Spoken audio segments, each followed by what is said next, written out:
What's up, everybody? Welcome to Flagrant. Now let's start the show with a message, okay?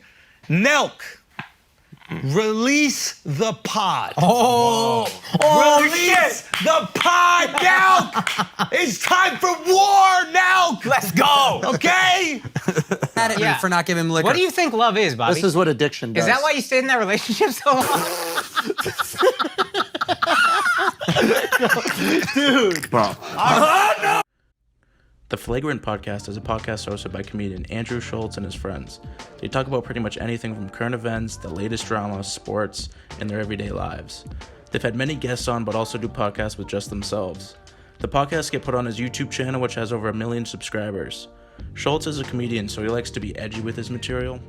He has a lot of controversial opinions, which is what makes his podcast so popular and funny. A problem he's run into on YouTube, along with many other people, is a censorship from YouTube. If YouTube finds your content to be offensive, they demonetize it, which means the creator can't make money. They could also give you strikes for certain content, and if you get enough strikes, they can just ban your channel. They take down videos for certain words. But all of a sudden, if you want success, you're going to have to start curating your comedy based on those rules. You get to dictate what the rules are for comedy. And then we're in the same fucking situation as we were when Comedy Central was putting out fucking nonsense for years. Right. So it's like, that's too much control, man. Like, This created a problem for Flagrant and many other podcasts alike.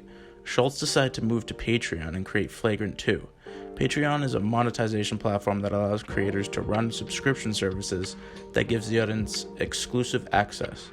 This allowed Schultz to create unfiltered podcasts for the members. You could pay a small fee and get exclusive access to bonus episodes and merch. Schultz was able to make podcasts freely and generate an income from the subscriptions. The work Andrew Schultz is doing on Patreon can be considered relational labor. Relational labor is simultaneously authentic and commercial. Although creators must appeal to fans' demands for intimacy, their ultimate goal is to obtain financial support. Flagrant 2 has 3 levels of subscriptions. The highest member not only gets bonus episodes, but they get to be named as a producer and can suggest topics for episodes. This makes the relationship more intimate because they can feel like they're part of Schultz's team and like they're his friend, which is how relational labor can also deepen his parasocial relationships with fans. Donald Horton and Richard Wall define parasocial relationships as an illusion of a face-to-face relationship with the performer in media. Schultz is doing this in a couple different ways. First is the setting of his podcast.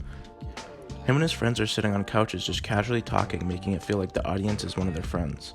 He also lets the fans ask questions and suggest topics for them to discuss on Patreon, which makes the relationship that much deeper. First Patreon question. This one's for Akash. Can we get an update on the Akash Sleep Chronicles? It's not been cured, but it's not as bad, and I think not traveling as much has helped. Oh, really? I think the constant travel and like the hotel room is never Okay, next one. So check those out, my brother. What's up? And best of luck with everything. We ride with you. Tim from DC.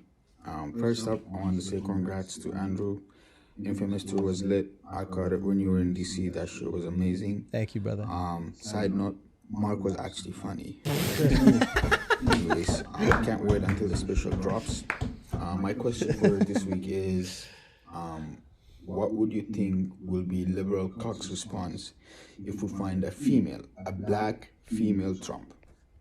And also, do you think she would be worse than the actual Trump? Ooh. Horton and Wall also talk about the role of the persona. They said, the persona offers, above all, a continuing relationship. His appearance is regular and dependable. The members on Patreon depend on Schultz for regular content. In this case, extra podcasts every week, in which he delivers. Schultz is maintaining his parasocial relationships while making money off the members, which is where both relational labor and parasocial relationships intertwine on Patreon. Andrew Schultz isn't the only comedian with a podcast on Patreon. Tim Dillon and Shane Gillis have one too. They all continue posting on their YouTube channels, but Patreon allows them to speak freely and deliver uncensored content. This is really important for both the creator and the fan. The fans prefer a raw episode instead of it being censored, and the creators like to feel as if they can say what they want without worrying about getting banned. The digital patronage system enhances the creator's work. They can make any content they like without worrying about the guidelines of YouTube. It puts less stress on the creator because they won't have to worry about their career and getting demonetized. It also builds a more intimate relationship with the fans because they are paying for exclusive access. Since they are paying, they already invested more interest, and now they can be an exclusive member that gets early access to things, bonus episodes, and even a say in the content of the episode. not to mention the income they generate. Flagrant 2 has almost 20,000 members, generating $92,000 a month, and the Tim Dillon Show has 34,000 members, generating $180,000 a month. The work people are doing on Patreon is relational labor, and maintaining parasocial relationships is a product of that, whether it's intentional or not. The members subscribe for exclusive content that they might not get anywhere else. They see a more authentic and perhaps intimate version of the creator, which deepens that parasocial relationship. Meanwhile, the creator is making money from each member. There can be some downsides to Patreon that we might not see though. With these memberships comes more responsibility from the creators. The fans are paying, so they expect episodes uploaded every week. The memberships say that they get a second episode each week, which means these creators have to put out at least 2 a week.